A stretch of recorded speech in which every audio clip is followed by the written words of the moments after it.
ନେମାଳ ସମାଧି ସମାଧି କି ଯିଏ ପୂଜା କରେ ସେମାନେ ମୂର୍ଖ। ଏଟା ମୁଁ ଭାବି କହୁଛି ସମାଧି ପୂଜକ ମାନଙ୍କର ବୁଦ୍ଧିହୀନ ବୁଦ୍ଧିହୀନତା ସେମାନେ ବୁଦ୍ଧିହୀନତା। କାରଣ ବାପ ସମାଧିରେ ପାଣି ଦେଉନାହାନ୍ତି ଏ ସମାଧିକି ଯାଉଛ ବାପ ସମାଧିରେ ପାଣି ଦେଉନା ଯାଉଛ ଏଠି ସମାଧିରେ ପାଣି ଦେବା ପାଇଁ ଏଇଟା କହିନି ନେମାଳ ହେଉଛି ସମାଧି ପୀଠ। ଏଇଠି ବୁଝିବାକୁ ଚେଷ୍ଟା କରନ୍ତୁ ଆପଣ ଏଇଠି ଡାଇରେକ୍ଟ କହୁଛନ୍ତି ଯେଉଁ ଶ୍ରଦ୍ଧାଳୁ ମାନେ ନେମାଳ ଯାଆନ୍ତି ଆପଣ ତାଙ୍କୁ ଆକ୍ଷେପ କଲା ଭଳିଆ କଥା ଗୋଟେ କହିଦେଲେ ଏଇଠି। ଯେଉଁମାନେ ନେମାଳ ଯାଆନ୍ତି ସେମାନେ ସମାଧି ପୂଜିବାକୁ ଯାଆନ୍ତି ସେମାନେ ସମାଧି ମୁଁ ଗ୍ୟାରେଣ୍ଟି ଦେଇ ଆଙ୍ଗୁଠି ଦେଖେଇ କହୁଛି ସେମାନେ ଯାଆନ୍ତି ସମାଧି ପୂଜା କରିବା ପାଇଁ। ତାହେଲେ ଲକ୍ଷ ଲକ୍ଷ ଜ୍ୟେଷ୍ଠ ପୂର୍ଣ୍ଣମୀରେ ଲକ୍ଷ ଲକ୍ଷ ସାଧୁ କାହିଁକି ନେମାଳ ଯାଆନ୍ତି ସମାଧି ପୂଜା କରିବା ପାଇଁ ସମାଧି ପୂଜା କରିବା ପାଇଁ। ଆପଣଙ୍କୁ କହିବା କଥା ଯେଉଁ ସମାଧି ପୂଜା କରୁଛନ୍ତି ଯେଉଁମାନେ ହଉଛନ୍ତି ମୂର୍ଖ ଏଇଠି ଯେଉଁ ଲକ୍ଷ ଲକ୍ଷ ସାଧୁ ଯାଉଛନ୍ତି ସେମାନେ ସବୁ ମୂର୍ଖ ତାହେଲେ ସେ କାହିଁ ଯିବେ? ତମେ ସେଦିନ ବଡ଼ଦେଉଳକୁ ଯାଉନା ପୁରୀ ଯାଉନା ମାନେ ବା ମାଳିକାର ସଂରକ୍ଷକ ମାନେ ଗୋଟେ ପୋଥିକି ରିସର୍ଚ୍ଚ କରୁଛନ୍ତି ଯେ କ'ଣ ଆଧିରେ ଲେଖା ହେଇଥିଲା ଗୋଟେ ବାହ୍ୟ ପୋଥି ସିଏ ଆମ ସମ୍ପ୍ରଦାୟର ପୋଥି ନୁହଁ ସିଏ ଆମ ବେଦ ବେଦାନ୍ତର ପୋଥି ନୁହଁ ସିଏ ଆମ ଦଶନାମୀର ପୋଥି ନୁହଁ ସିଏ ଆମର କୌଣସି ଇଏର ନୁହଁ କୌଣସି ଦେବ ସ୍ଥାନରେ ପ୍ରତିଷ୍ଠିତ ହେଇଥିବା ଯେ ପୋଥି ନୁହଁ ଯେମିତି ଆମର ଗୀତ ଗୋବିନ୍ଦ ପ୍ରତିଷ୍ଠାତା ଇଏ ବି ସେମିତି ପ୍ରତିଷ୍ଠାତା ନୁହଁ ଭାଗବତ ପ୍ରତିଷ୍ଠା ରାମାୟଣ ପ୍ରତିଷ୍ଠା ଇଏ ତ ସେମିତି ନୁହଁ। ତେଣୁ ଆକୁ ଜଣେ ଅନ୍ୟ ଲୋକ ଲେଖିଛନ୍ତି ଯେମିତି ମହିମା ଗୋସ୍ୱାମୀଙ୍କ ଧର୍ମ ଅଲଗା ସେମିତି ମାଳିକା ଗୋଟେ ସ୍ୱତନ୍ତ୍ର ଅଲଗା। ଆମେ ଏଠି ଜାଣିବାକୁ ଚାହିଁବା ଏବେ ମାଳିକାକୁ ଏତେ ଭାବେ ପରିପ୍ରଚାର ଚାଲିଛି ଏବେ ପ୍ରତ୍ୟେକ ଜିନିଷ କିଛି ନା କିଛି ଗୋଟେ ଯଦି ଇନସିଡେଣ୍ଟ କିଛି ହେଉଛି ତାକୁ ମାଳିକା ସହିତ ତୁରନ୍ତ ଯୋଡ଼ି ଇନସିଡେଣ୍ଟ ପରେ କହୁଛନ୍ତି ମାଳିକା ଲେଖା ହେଇଛି ତା ପୂର୍ବରୁ ତୁମେ କାହିଁ ନ କହୁଛ? ଲୋକ ସଦା କହନ୍ତେ ଯେମିତି ଆମର ପ୍ରମୋଦ ପୃଷ୍ଟି ବାବୁ କହିଛନ୍ତି ଯେ 2024ରେ ମହାନଦୀ ନା ହୀରାକୁଦ ବନ୍ଧ ଭାଙ୍ଗିବ ସେଥିପାଇଁ ହୀରାକୁଦ ବାଲା ସଜାଗ ହେଇଥିବେ। ସେମିତି ତମେ କହୁନା ଅମକ ଦିନ ଭାଙ୍ଗିବ ଅମକ ଦିନ ଅମକଟା ହେବ। ଆଉ ଗୋଟେ ଜିନିଷ ମୋ ମନରେ ଆଉ ଗୋଟେ ଏଇନା ବଡ଼ ପ୍ରଶ୍ନ ଏଇନା ଚାଲିଛି ସଦାବେଳେ ଏଇ ପୁରୀ ରତ୍ନ ଭଣ୍ଡାର ଉପରେ ସମସ୍ତଙ୍କର ଗୋଟେ ଆସିଯାଉଛି ଇଏରେ ମାଳିକାରେ ଲେଖା ଅଛି ଏ ଜିନିଷ ମହାପୁରୁଷଙ୍କର ଆଉ କୌଣସି ଜିନିଷ ଇଏ ନଥିଲା କି ଏଇ ରତ୍ନ ଭଣ୍ଡାର ଉପରେ ସେ ଲେଖିଥିଲେ କି ଏଇ ଯେଉଁ ଆକ୍ସିଡେଣ୍ଟ ଉପରେ ଲେଖିଥିଲେ। ଆଚ୍ଛା ବେଦରେ କ'ଣ ଲେଖା ହେଇପାରିନଥିଲା? ବ୍ରହ୍ମା ରଖିଥିଲେ ବେଦ ଲେଖି ବ୍ରହ୍ମା ସୃଷ୍ଟି ସଜନା କଲେ ଲେଖିପାରିଲେ ନାହିଁ? ଇଏ ଅଚ୍ୟୁତାନନ୍ଦ ଦାସ ଲେଖିଥିଲେ ମାଳିକା ଏଇଟା ସତ ହେଇଗଲା ତାରି ବେଦ ଭିତରେ କେଉଁ ଲେଖା ପାଇଲେ ରତ୍ନ ଭଣ୍ଡାର କଥା ରତ୍ନ ଜୟ କରି ରଜା ମହାରାଜା କେଉଁଠି ରଖିବେ ଆଣିକି ଠାକୁରଙ୍କ ପାଖରେ ରଖନ୍ତି। ଆପଣଙ୍କ ଘରର ସୁନା ରୂପା ଅଛି ଆପଣ କେଉଁଠି ରଖୁଛନ୍ତି? ଠାକୁର ପାଖରେ ଡବାରେ ରଖିଦେବା ସୁରକ୍ଷିତ ରହିବ କେହି ଜାଣିବେ ନା ଭୋଗ ଦିଆହେଉଛି ଠାକୁର ଭୋଗ ଥିବ। ଇଏ ବି ଠାକୁର ରଜା ମହାରାଜା ମାନେ ରଖିଥିଲେ ରତ୍ନ ଭଣ୍ଡାର। ରତ୍ନ ଭଣ୍ଡାର କ'ଣ ଜଗନ୍ନାଥଙ୍କ ଜିନିଷ ଜଗନ୍ନାଥ ସେ ଦାନ କରିଦେଇଥିଲେ ତାଙ୍କ ରକ୍ଷଣାବେକ୍ଷଣ ସିଏ କରିବେ ଆମେ ତା'ର କ'ଣ କରିବୁ? ମାଳିକାରେ ଲେଖା ହେଇଥିଲା ଚାରି ଦ୍ୱାର ଖୋଲିବ ଚାରି ଦ୍ୱାର ଆଗରୁ ଖୋଲିନଥିଲା କି? ମୁଁ ତ ଚାରି ଦ୍ୱାରରେ 50 କି 100 1000 ଥର ଦର୍ଶନ କରିବାକୁ ଯାଇଛି। ଆମେ ଏଇଟା ଗୋଟେ ଜିନିଷ ଏଇଟା ବେଶୀ ଟ୍ରେଣ୍ଡ ଚାଲିଛି ଯେ କୌଣସି ଗୋଟେ ଜିନିଷ ଏଇନା ଦେଖନ୍ତୁ ରଥଯାତ୍ରା ସମୟରେ ମହାପ୍ରଭୁ ବଳି ପଡ଼ିଲେ ସେ ଉପରେ ଚାଲା ସେ ମାଳିକାରେ ଲେଖା ହେଇଥିଲା ବୋଲି ଆଜ୍ଞା ଗୋଟେ କଥା ଠାକୁର ହେଉଛନ୍ତି ମହାଗରୁ ସେ ହଲି ହଲିକା ଆସନ୍ତି ଠାକୁର ହଲି ହଲିକା ରଥରେ ଆଣନ୍ତି ଯେତେବେଳେ ପଣ୍ଡାମାନେ ଟିକେ ଭାଙ୍ଗ ଫାଙ୍ଗ ଖାଇଥାନ୍ତି ଠାକୁରଙ୍କୁ ଆଣିଲା ବେଳେ କାରଣ ପୁରୀ ଲୋକ ନିହାତି ଭାଙ୍ଗ ଖାଇଥିବେ ଠାକୁରଙ୍କ ପ୍ରସାଦ ସେମାନଙ୍କର କାଦମ୍ବରୀ ସେମାନେ ଠାକୁର ଖାଉଛନ୍ତି ସେ ଖାଇଥିବେ ସେଇ ଟାଇମ୍ରେ ଗୋଡ଼ କାଳେ ଖସିଗଲା ଠାକୁର ଟିକେ ଚାପି ହେଇଗଲେ ତାହେଲେ କାଳେ ମୁହଁ ମାଡ଼ି ପଡ଼ିଗଲେ ମାଳିକା ଲେଖା ହେଇଛି ମୁହଁ ମାଡ଼ି ପଡ଼ିଗଲେ। ନାଇଁ ଏଇଠି ଆଉ ଗୋଟେ ଆପଣଙ୍କର ମୁଁ ଏଇଠି ଟିକେ ଇଏ କାଟିବାକୁ ଚାହିଁବି କି ଏଇଠି ଆମେ ଯଦି ଗୀତା ଉପରକୁ ବି ଯିବା ଗୀତାରେ ଲେଖା ହେଇଛି ଯେ ଯାହା କିଛି ଆଜିକା ଇଏରେ ଯାହା କିଛି ହେଉଛି ସବୁ ପ୍ରଭୁଙ୍କ ନିର୍ଦ୍ଦେଶରେ ହେଉଛି ଠିକ୍ ଅଛି। ତ ପ୍ରଭୁଙ୍କ ନିର୍ଦ୍ଦେଶରେ ହେଉଛି ଯଦି ଏଠି ପ୍ରଭୁ ନିଜେ ନ କାହିଁ ଗଳି ପଡ଼ିବେ ବୋଲି ଆମେ ଏଇଟା ଅନୁମାନ କାହିଁ ନ କରିବା? ନାଇଁ ଆଜ୍ଞା ସେଇଟା ଭୁଲ। ଜଗନ୍ନାଥଙ୍କ ଠାଇଁ ବ୍ରହ୍ମ ଖଞ୍ଜା ହେଇଛି ବଳଭଦ୍ର ଠି ବ୍ରହ୍ମ ଖଞ୍ଜା ହେଇଛି କିନ୍ତୁ ସୁଭଦ୍ରା ଠି ଖଞ୍ଜା ହେଇନି। ସୁଭଦ୍ରାଙ୍କ ଠି ବ୍ରହ୍ମ ନାହିଁ ସୁଭଦ୍ରା ହେଉଛନ୍ତି ଆଦିଶକ୍ତି ଏମାନେ ଜାଣନ୍ତିନି ଏ ଯେଉଁ ସାଧୁ ସମାଜ ମାନେ କହୁଛନ୍ତି ଏମାନେ ଜାଣନ୍ତିନି ସୁଭଦ୍ରା ନିଜେ ଶକ୍ତି ତେଣୁ ସୁଭଦ୍ରା ସେ ଟେକିକି ନେଇଯାଆନ୍ତି କାରଣ ସେ ପହଣ୍ଡିରେ ଯାଇପାରିବେନି। ସୁଭଦ୍ରା ପହଣ୍ଡି କରି ଯାଇପାରିବେନି, କାରଣ ଶକ୍ତିକୁ ଉଠେଇ ପହଣ୍ଡି କଲା କାପାସିଟି କାହାର ନାହିଁ। ତେଣୁ ଏମାନେ ଯେଉଁ ମାଳିକା ବିଚାରକ ମାନେ ବା ମାଳିକାର ସଂରକ୍ଷକ ମାନେ ଗୋଟେ ପୋଥିକି ରିସର୍ଚ୍ଚ କରୁଛନ୍ତି ଯେ କ'ଣ ଆଧିରେ ଲେଖା ହେଇଥିଲା, ଗୋଟେ ବାହ୍ୟ ପୋଥି, ସିଏ ଆମ ସମ୍ପ୍ରଦାୟର ପୋଥି ନୁହଁ, ସିଏ ଆମ ବେଦ ବେଦାନ୍ତର ପୋଥି ନୁହଁ, ସିଏ ଆମ ଦଶନାମୀର ପୋଥି ନୁହଁ, ସିଏ ଆମର କୌଣସି ଇଏର ନୁହଁ, କୌଣସି ଦେବ ସ୍ଥାନରେ ପ୍ରତିଷ୍ଠିତ ହେଇଥିବା ଯେ ପୋଥି ନୁହଁ। ଯେମିତି ଆମର ଗୀତ ଗୋବିନ୍ଦ ପ୍ରତିଷ୍ଠାତା, ଇଏ ବି ସେମିତି ପ୍ରତିଷ୍ଠାତା ନୁହଁ, ଭାଗବତ ପ୍ରତିଷ୍ଠା, ରାମାୟଣ ପ୍ରତିଷ୍ଠା, ଇଏ ତ ସେମିତି ନୁହଁ। ତେଣୁ ଆକୁ ଜଣେ ଅନ୍ୟ ଲୋକ ଲେଖିଛନ୍ତି। ଯେମିତି ମହିମା ଗୋସ୍ୱାମୀଙ୍କ ଧର୍ମ ଅଲଗା, ସେମିତି ମାଳିକା ଗୋଟେ ସ୍ୱତନ୍ତ୍ର ଅଲଗା। ଇଏ କେହି କାହା ସାଙ୍ଗେ ଖାପେ ନୁହନ୍ତି। ନାଇଁ ଏଇଟା ତ କୁହାଯାଉଛି ଇଏ ହେଉଛି ଓଡ଼ିଶା ମହନ୍ତ, ଓଡ଼ିଶା ପଞ୍ଚସଖା ଯିଏ ଓଡ଼ିଶା ମହନ୍ତ। ଏମାନେ ମାନେ ଯେମିତି ଈଶ୍ୱର ବିଶ୍ୱାସୀ, ଆମେ ଯେମିତି ଈଶ୍ୱର ଭକ୍ତ, ଆମେ ଇଏ ଏମିତି ଜଣେ 5 ଜଣ ଭକ୍ତ ଥିଲେ। 5 ଜଣ ଯାକ ଭକ୍ତ ଥିଲେ, ଆପଣ ଯେଉଁଟା କହୁଛନ୍ତି ସତ୍ୟ। ଆଜ୍ଞା। ଖାଲି 5 ଜଣ ତ ନଥିଲେ, ଆହୁରି ଥିଲେ। ହଁ। ଦାସିଆ ବାଉରି ଥିଲା, ତା ହାତରୁ ଜଗନ୍ନାଥ ନଡ଼ିଆ ବଢ଼େଇ ନେଇଯାଇଥିଲେ। ହଁ। ଆମ ଯାଜପୁର ବନ୍ଧୁ ମହାନ୍ତି ଥିଲା। ନିଶ୍ଚିତ। ଆଉ ଇଏ 5 ଜଣ କେମିତି ଏକା ହେଇଗଲେ? କୋଠକୁ ଏମାନେ କୁଆଡ଼େ ଗଲେ? ନାଇଁ ନାଇଁ, ଇଏ ଆମର ଯେଉଁ ଏଇଠି ପ୍ରଶ୍ନ ରହିଛି, ଇଏ 5 ଜଣ କିଛି ସେଇଭଳିଆ ଲେଖିଛନ୍ତି ବୋଲି ଆକୁ ପଞ୍ଚସଖା ବୋଲି କୁହାଯାଇଛି ନା। 5 ଜଣ ଯାକ ସାଙ୍ଗ ହେଇକି ଯାଆନ୍ତି, ଆସନ୍ତି, ସବୁ କରନ୍ତି, ମିଳାମିଶା କରନ୍ତି। 5 ଜଣଙ୍କ ନାଁରେ ପଞ୍ଚସଖା ସେମାନେ କହିନାହାନ୍ତି, ଆମେମାନେ କରିଦେଲେ, ସେମାନେ ସେମାନେ ନୁହନ୍ତି। ଆମେମାନେ ତାଙ୍କୁ କଲେ ପଞ୍ଚସଖା। ଅମୁକ ଗାଦି ସେଠି, ଧମକ ଗାଦି ସେଠି, ତାଙ୍କୁ ସେଠି ସେ ଗାଁ ବାଲା ତାଙ୍କ ଗାଁରେ ବାଲା ସିଏ ରଖିଲେ ସେଠି, ଅଚ୍ୟୁତାନନ୍ଦ ନେମାଳ ମଲେ ନେମାଳ ବାଲା ରଖିଲେ, ସିଏ ତାଙ୍କର ଦେବିଲି ବାଲା ରଖି ନାହିଁ କି, ଏମିତି ସେମାନେ ରଖିଲେ। କିନ୍ତୁ ସେମାନେ ପଞ୍ଚସଖା ନୁହନ୍ତି। ସଖା ହେଉଛି କେବଳ ଭଗବାନଙ୍କର ଅର୍ଜୁନର, ଆଉ ସଖା କେହି କାହାର ନୁହନ୍ତି। ସଖା ଆଉ ଥିଲା ସୁଦାମା। ସୁଦାମା ହେଉଛି ପ୍ରକୃତ ସଖା, ଯାହା କତିକି ଭଗବାନ ନିଜେ ଆସିଥିଲେ ଦୌଡ଼ିକିରି। ଆଙ୍କ କତିକି ଭଗବାନ ଦୌଡ଼ୁଛନ୍ତି କେଉଁଦିନ ଦେଖିଛ? କୁହାଯାଉଛି ସେଇଭଳି କିଛି କ'ଣ ହେଉଛି? ମାଳଚୂଳ ଯାଏ, ଯେଉଁଟାକି ଆମ ଇଏରେ ଅଛି, ନେମାଳରୁ ନିଜେ ଆସନ୍ତି ବୋଲି କୁହାଯାଇଛି, ଯେଉଁ ଜ୍ୟେଷ୍ଠ ପୂର୍ଣ୍ଣମୀରେ। ତାଙ୍କର କାହିଁ ଆସିବେ? ସେ କ'ଣ ନେମାଳ କାହିଁ ସେ ଆସିବେ? ଜଗନ୍ନାଥ ହେଲେ ବଡ଼ ଦେଉଳର ବାସି, ନେମାଳ ହେଲା ସମାଧି ପୀଠ। ଜଣେ ମନ୍ଦିରରୁ ଯେଉଁ ସମାଧି କି ଏଟା ସମ୍ଭବ? ଠାକୁର ମନ୍ଦିରରେ ପୂଜା ପାଆନ୍ତି ନା ସମାଧିରେ? ନାଇଁ, ନେମାଳ ସମାଧି, ସମାଧିକି ଯିଏ ପୂଜା କରନ୍ତି ସେମାନେ ମୂର୍ଖ। ବାବା ଏଇଠି ଭାବିଛନ୍ତି କୁହନ୍ତି, ଏଟା ମୁଁ ଭାବିକି କହୁଛି, ସମାଧି ପୂଜକ ମାନଙ୍କର ବୁଦ୍ଧିହୀନ, ପ୍ରଶ୍ନ ଆସିଯିବ, ବୁଦ୍ଧିହୀନତା, ସେମାନେ ବୁଦ୍ଧିହୀନତା। କାରଣ ବାପ ସମାଧିରେ ପାଣି ଦେଉନାହାନ୍ତି, ଏ ସମାଧିକି ଯାଉଛ। ବାପ ସମାଧିରେ ପାଣି ଦେଉନା, ଯାଉଛ ଏଠି ସମାଧିରେ ପାଣି ଦେବା ପାଇଁ। ଏଟା କହିନି ନେମାଳ ହେଉଛି ସମାଧି ପୀଠ। ଏଇଠି ବୁଝିବାକୁ ଚେଷ୍ଟା କରନ୍ତୁ। ଆପଣ ଏଇଠି ଡାଇରେକ୍ଟ କହୁଛନ୍ତି ଯେଉଁ ଶ୍ରଦ୍ଧାଳୁ ମାନେ ନେମାଳ ଯାଆନ୍ତି, ଆପଣ ତାଙ୍କୁ ଆକ୍ଷେପ କଲା ଭଳିଆ କଥା ଗୋଟେ କହିଦେଲେ। ଏଇଠି ଯେଉଁମାନେ ନେମାଳ ଯାଆନ୍ତି ସେମାନେ ସମାଧି ପୂଜିବାକୁ ଯାଆନ୍ତି, ସେମାନେ ସମାଧି, ମୁଁ ଗ୍ୟାରେଣ୍ଟି ଦେଇ ଆଙ୍ଗୁଠି ଦେଖେଇ କହୁଛି, ସେମାନେ ଯାଆନ୍ତି ସମାଧି ପୂଜା କରିବା ପାଇଁ। ତାହେଲେ ଲକ୍ଷ ଲକ୍ଷ ଜ୍ୟେଷ୍ଠ ପୂର୍ଣ୍ଣମୀରେ ଲକ୍ଷ ଲକ୍ଷ ସାଧୁ କାହିଁକି ନେମାଳ ଯାଆନ୍ତି? ସମାଧି ପୂଜା କରିବା ପାଇଁ, ସମାଧି ପୂଜା କରିବା ପାଇଁ। ଆପଣଙ୍କୁ କହିବା କଥା, ଯେଉଁ ସମାଧି ପୂଜା କରୁଛନ୍ତି ଯେଉଁମାନେ ହଉଛନ୍ତି ମୂର୍ଖ, ଏଇଠି ଯେଉଁ ଲକ୍ଷ ଲକ୍ଷ ସାଧୁ ଯାଉଛନ୍ତି ସେମାନେ ସବୁ ମୂର୍ଖ। ନହେଲେ ସେ କାହିଁ ଯିବେ? ତମେ ସେଦିନ ବଡ଼ ଦେଉଳକୁ ଯାଉନା, ପୁରୀ ଯାଉନା? ତାହେଲେ ସେଠି ଗୋଟେ ଦିନ ପାଇଁ ଶରଧା ବାଲି କାହିଁ? କେଉଁଠି ଶରଧା ବାଲି? ତମେ କହିବ ଆମେ ଆମେ ଯେଉଁଠି ଯିବା ଶରଧା ବାଲି, ଆମେ ନିଜେ କହିବା ଶରଧା ବାଲି କହୁଛ। କିଏ କହୁଛି ଗଙ୍ଗା ଆସିଗଲା, କିଏ କହୁଛି ଜଗନ୍ନାଥ ଆସିଗଲେ, ସବୁ ତ ସେଠିକି ପଳେଇ ଆସିଲେ। ଆଉ ତାହେଲେ ଜଗନ୍ନାଥ ପୁରୀରେ କେ ସ୍ନାନ କରୁଛନ୍ତି? ସେଠି କାହିଁ ଲକ୍ଷ ଲୋକ?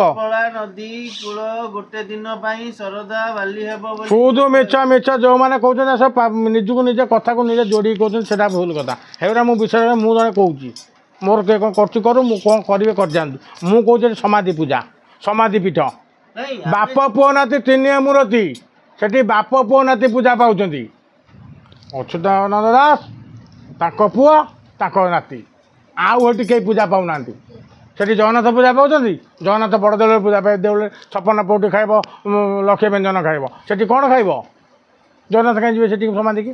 ନାଇଁ, ଯେମିତି ଆମକୁ ଏଠି ଦେଖନ୍ତୁ, ପଞ୍ଚସଖା ମହାପୁରୁଷ ଅଚ୍ୟୁତାନନ୍ଦ ଯେତେବେଳେ ସମାଧିସ୍ଥ ହେଲେ, ସେତେବେଳେ महाप्रभु आगे से गोटे वर मागिले कि प्रभु जितेबाला मु देह त्याग करी आपण मो पाखु आसवे से कह जाए ये आम शुणा कथा कहूँ आपन को से महाप्रभु कहले हाँ मु जाई दर्शन करी दिन थिला ज्येष्ठ मास शुक्ल पक्ष दशमी गुरुवार से दिन को आशा रहा मोर अच्युतानंद मागिले वर क्या जगन्नाथ को से बरटा कौ दिन मागिले क्या मागिले जगन्नाथ मागि नथिले सी है कुंभीर गजर आपाखान कुंभीर जिते गज को धरला गज पद्म टेकीदेला नारायण आइले किंतु गज देखुची नारायण को कुंभीर को मारिया कहते कुंभीर देखने जो चक्र पेशी जाइले कुंभीर जानला नारायण मत माइला से पर्यटन ना कुंभीर देखने क्या कुंभीर पानी भितर गज उपर तेणु सेमती अच्युतानंद कथिकी आसीपारि था आपण कथा पारे बा बर मागि पारि था कि सी माल देख विदा करदे से सी आसी ना कहते नेमाल जा माल आनी जगह ना है नेमाल ना तार पूर्व खाता खता देखे चक्रधरपुर किंतु नेमालटा हूँ समाधि पीठ जेतिक महापुरुषंकर अरक्षित दास समाधि पीठ ना ओलाशुणी गुंफा समाधि पीठ ना जोटिकी आपड़ जी से जो आम छतिया बट समाधि पीठ ना तेणु से नेमाल तो समाधि पीठ समाधि पीठ किए जाए श्राद्ध देवाई जाती समाधि दिन श्राद्ध दिन समाधि पूजा हुए तेणु अच्युतानंद श्राद्ध पकाऊ से जाती भक्त भक्त मैंने जी शिष्य ये मैंने जी से सब से अच्युतानंद दास हूँ बलराम दास हूँ जगन्नाथ दास से प्रकृत गुरुवाद थे गुरु करते तेणु से शिष्यत्व नहीं से पिंड किराण करने को जाती से समाधि पीठ से दीप जाती जमी आम गोटे लोक मरीगले 10 11 क्रिया दिन आम दीपटे जाली बसती सेमती से दीपटे जाली बाली बसती ता बोली कहवा जे ए जगह श्रीक्षेत्र होगा सेटा हम श्रीक्षेत्र श्रीक्षेत्र नहीं आमे आमे आपन कथा को एडी काटू श्रीक्षेत्र श्रीक्षेत्र सरदावाली सरदावाली सरदावाली तो जो कुहा जाउची गोटे दिनर सरदावाली की जोरा ये होउची हमर चित्तकला नदी जोटा कि आपन को कहवा अनुसार समाधि पीठ जोटा कि नेमाल जोटा रहउची सेटा को जो आज्ञा माल जो आसे जो कुहा जाउची जेमिति एते बेले हो सेठी गोटे दिन में वर्षा भी हुए जेतले प्रभु विजय करन सेतले वर्षा हुए आपन जोठी आपन को गां रे भी यज्ञ करंतु आपन को गां रे वैशाख मास माघ मास कार्तिक मास यज्ञ भी करिवे यज्ञ कले वर्षा हबो काहे ना इंद्र गोविंद बाध थाए इंद्र और गोविंद बाध थाए गोविंद को आहुति कले इंद्र रागिक आसवे तेणु यज्ञ हूँ वर्षा है नुआ कथा कि ना अलग जगह यज्ञ हेल्ले वर्षा हो जमा आसती जगन्नाथ तो पुरी रे गाधेले गज बेश हेले खाइले पीले थीरिकी शोले ज्वर है आइले केत मिछ मिछ मिछ डाहा मिछ जहाँ को कहती मिछ आ जो मैंने प्रचार कर सी आहरी मिछुआ पूरा एमाने मु भाभी जी कहते जो मैंने प्रचार करते आहरी मिछुआ लक्ष लक्ष लोक कमेंट कहतु मो कतिकी भी आसतु मु कह संपूर्ण मिछ कारण समाज पीठ को जाती श्राद्ध पकई हेटी किछि नाही अरे बापा समाधि पीठ मु केमिति कहि मंदिर बोले कि आपण मते लक्ष्य प्रचार प्रचार कहि समाधि पीठ जोटी गोटे लोक समाधि पीठ को केतले भगवान कौन समाधि पीठ को जाती ना केवल जाती किए भूतनाथ शिव समाधि अधिष्ठाती है शिव जगन्नाथ कहीं जी तार काम कौन भूतर नाथ किए शिव समाधि पीठ शिव जी जदि जापारती आप कथा शिव जापारती जगन्नाथ कहीं जी किए भक्त थे भक्त थे दे विदा करते भक्त को भगवान पाथका रखते आम बंधु मात की खावा देले माट मेचे से पलि आइले कौन रही जदि भक्त थे तो कौट से आखपाखे आसन खंड खंड देले बंधु मात जी बड़ देवल आसन देले एम तो बड़ देवल भर कौटी आसन देना कौटी देती बलराम तो समुद्र कूल साढ़े जाकि देले दूर जहाँ एठिक पारे कारण से पुरी लोक बलराम दास हेले पुरी लोक अंचल तो विदा कर तू तो अंचल रहा सदा शेखर रही किंतु स्वतंत्र बंधु महांती की दिगला जगह पेजनला कति एवं भी लिखाई बंधु महांती आश्रम ନାଇଁ ବାବା ଏଇଟାକୁ ନେଇ ମୁଁ ଆଉ କିଛି ଦିନ ତଳେ ଆପଣଙ୍କର ଆଉ ଗୋଟେ ଭିଡ଼ିଓ କରିଥିଲି। ଆପଣ ସେଇଥିରେ ମନ୍ତବ୍ୟ ଦେଇଥିଲେ, ଯଦି ସେତେବେଳେ ଆପଣଙ୍କୁ ମୁଁ ପଚାରିଥିଲି ଗୁରୁ ବଡ଼ ନା ଶିଷ୍ୟ ବଡ଼, ଆପଣ ସେଥିରେ କହିଲେ ଶିଷ୍ୟ ବଡ଼ ବୋଲି। ଶିଷ୍ୟ ବଡ଼। ସେଥିପାଇଁ ଆପଣ ସେଥିରେ କହିଥିଲେ ଯେ ଅଚ୍ୟୁତାନନ୍ଦକୁ ସେଇଥିପାଇଁ ମାଳ ଦେଇ ବିଦା କଲେ, କାରଣ ସେଇଠି ଯଦି ଶିଷ୍ୟ ରହିଥାନ୍ତେ ସେ ପୂଜା ପାଇପାରିନଥାନ୍ତେ। ବାସ୍। ତେଣୁ କାହିଁକି ନା ଦେଲେ ତୁ ଏଠି ସମାଧି ନେଲେ ମୋ ଜାଗା ଅପବିତ୍ର ହେଇଯିବ, ଏଠି ପବିତ୍ରତା ଆସିବ ନାହିଁ, ସମାଧି ପୀଠରେ ମୁଁ ରହିପାରିବିନି। ତ ସେଇ ତେଣୁ ଟାଇମରେ ତାଙ୍କ ଯେଉଁ ପରିସର ଭିତରେ କୌଣସି ସମାଧି ପୀଠ ନାହିଁ। ଆପଣ ତାଙ୍କ ମଠକୁ ଜଗନ୍ନାଥ ମନ୍ଦିରକୁ ବଡ଼ ଆଖଡ଼ା ମଠ ଲାଗିଛି। ବଡ଼ ଆଖଡ଼ା ଯେଉଁ ବାବାଜୀମାନେ ସମାଧି ନିଅନ୍ତି ସେମାନେ ସବୁ ସ୍ୱର୍ଗଦ୍ୱାରକୁ ପଳାନ୍ତି, ତା ମଠ ଭିତରେ ତ ସମାଧି ନେଇଯାଆନ୍ତି। କ'ଣ ବୁଝିପାରୁଛନ୍ତି କି? ତେଣୁ ସମାଧି ପୀଠ ହେଲା ଅଲଗା, ଜଗନ୍ନାଥଙ୍କ ବଡ଼ ଦେଉଳ ହେଲା ଅଲଗା। ଆପଣ ଯଦି ଅଚ୍ୟୁତାନନ୍ଦ ଗାଦିକି ଆଣିକି ସମାଧି ପୀଠକୁ ଆଣିକିରି ବଡ଼ ଦେଉଳରେ ମିଶିବେ ସେଟା ଆମେ ଅସମ୍ଭବ। ମିଶଉନୁ ଏଠି ଆଜ୍ଞା। ଆମର କହିବା କଥା ଯେ ଗୋଟେ ଦିନ ପାଇଁ ମହାପ୍ରଭୁ ଯାଆନ୍ତି ଅଚ୍ୟୁତାନନ୍ଦଙ୍କ ସେଇଟା ଆପଣ କହୁଛନ୍ତି, ଲୋକ କହୁଛନ୍ତି, କିନ୍ତୁ ମୁଁ ମନା କରୁଛି। କାହିଁକି ନା ଜନମତରେ କେତେ କଥା ପାଣ ନା ସରି 5 ତୁଣ୍ଡରେ ଛେଳି କୁକୁର। ଯଦି 5 ଜଣ କହିବ କୁକୁରଟା ଛେଳି ହେଇଯିବ, ଯଦି ଜଣେ କହିବ କ'ଣ ହେଇପାରିବ ନାହିଁ। ତେଣୁ 5 କହୁଛନ୍ତି ଆମେ ତାଙ୍କ କଥା କାଟିପାରିବେ ନାହିଁ। କିନ୍ତୁ ଜଗନ୍ନାଥ କାହିଁ ସମାଧି ପୀଠକୁ ଯିବେ? କିଏ ଭକ୍ତ କତିକି ସିଏ କାହିଁ ଯିବେ? ଭକ୍ତ ତାଙ୍କ କତିକି ଆସିବ। ମୁଁ ବର୍ତ୍ତମାନ ଜଗନ୍ନାଥଙ୍କୁ ଦର୍ଶନ କରିବି, ମୁଁ ଜଗନ୍ନାଥ କତିକି ଯିବି, ଜଗନ୍ନାଥ ମୋ କତିକି ଆସିବେ। କିଛି ଯେଉଁ ଲାଭ କରନ୍ତୁ। ଆଉ ଟିକେ ପରେ କହୁଥିଲେ ବାବା ଯୋଉଟା କି ଯୋଉ ହେଲା ସୁଦାମକୁ ଦେଖିବା ପାଇଁ ମହାପ୍ରଭୁ ଯୋଉ ଶ୍ରୀକୃଷ୍ଣ ଦୌଡ଼ିକି ଆସିଥିଲେ, ସେଇଭଳି କିଛି ସିଏ ହେଉଛି ସଖା, ସିଏ ସଖା, ଇଏ ଭକ୍ତ, ଇଏ ଭକ୍ତ, ଇଏ ସଖା। ଏମାନେ ସଖା, ତାଙ୍କ ଭିତରେ ସଖା। ଜଗନ୍ନାଥ ସଖା ଏମାନେ ନୁହନ୍ତି। ସୁଦାମା ଶ୍ରୀକୃଷ୍ଣ ସଖା, ଜଗନ୍ନାଥ ସଖା ଅଚ୍ୟୁତାନନ୍ଦ ଦାସ କି ନା ବଳରାମ ଦାସ କି? ଏମାନେ ତ ନୁହନ୍ତି।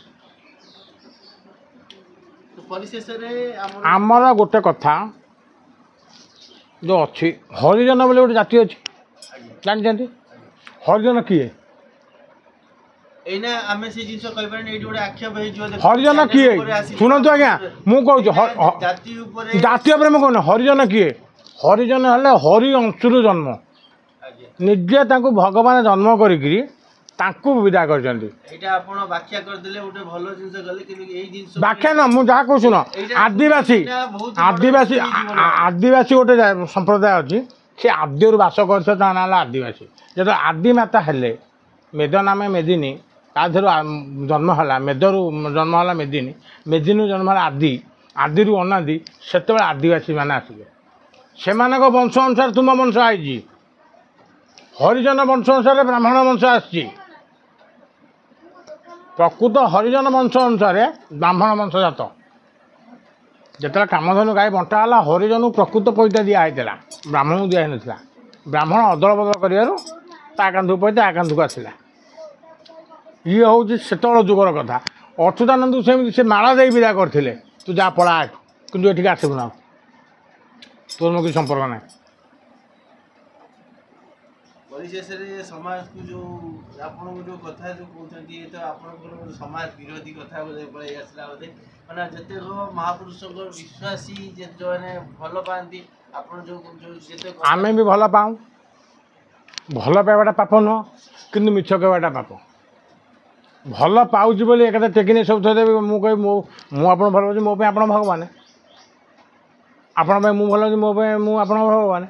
ତେଣୁ ଯିଏ ଯାହା ଭଲ ପାଏ ସେ ତାର ଭଗବାନ। କିନ୍ତୁ ଜଗନ୍ନାଥଙ୍କ ପାଇଁ ତୁମେ କହିବ ସମାଧି ପୀଠର ଭଗବାନ, ମୁଁ ଏଇଟା ବିଶ୍ୱାସ କରିବିନି। ମୁଁ ହେତୁବାଦୀ ଭଳିଆ କଥାଟା କରୁଛି ଯେ ଏଇଟା ସମାଧି ପୀଠ। ଯେଉଁ ପ୍ରକାର କିଛି କହୁଛୁ କହ, ମୁଁ ପା କହୁଛି ସମାଧି ପୀଠ। ଆଉ ସମାଧି ପୀଠ ତୁମେ କିନ୍ତୁ ଭଗବାନ। ତ ଆପଣ ସମାଧି ପୀଠ କିନ୍ତୁ ଭଗବାନ ବଡ଼ ଦେଉଳ କହୁଛନ୍ତି। ଗୋଟେ ଦିନ ପାଇଁ, ଗୋଟେ ସେକେଣ୍ଡ ପାଇଁ କଥା କହୁନାହାନ୍ତି, ଗୋଟେ ମିନିଟ୍ ପାଇଁ, ଗୋଟେ କ୍ଷଣ ପାଇଁ କାହିଁ ଆସିବ ସମାଧି କି? କ'ଣ ଶ୍ରାଦ୍ଧ ପକେଇବା ସେ ତାଙ୍କ ବାପାର ନନ୍ଦର ଶ୍ରାଦ୍ଧ ପକେଇ ଗୟା କ୍ଷେତ୍ର ଆସିବେ, ସମାଧି ସେଠି ସମାଧି ଦେବେ? ନା ଜଗନ୍ନାଥ ଯାଇ ଅଚ୍ୟୁତାନନ୍ଦ ବଡ଼ ଯେ ତାଙ୍କୁ ତିଳ ତର୍ପଣ କରିବା ପାଇଁ ସିଏ ଆସିବେ? କେଉଁ ହିସାବରେ ଆସିବେ, କ'ଣ ପାଇଁ ଆସିବେ? ଜଗନ୍ନାଥ ତଳେ ଅଚ୍ୟୁତାନନ୍ଦ ଦାସ ନା ଅଚ୍ୟୁତାନନ୍ଦ ଦାସ ତଳେ ଜଗନ୍ନାଥ ଜଗନ୍ନାଥ ଅଚ୍ୟୁତାନନ୍ଦ ତଳେ। ତେଣୁ ଜଣେ ତଳ କର୍ମ ତିଳ ତର୍ପଣ କରିବା ପାଇଁ ଆସିବେ ନାହିଁ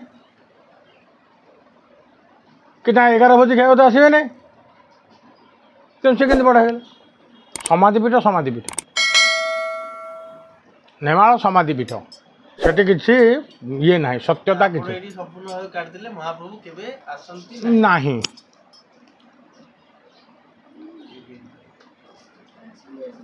ଜୟ ଜଗନ୍ନାଥ।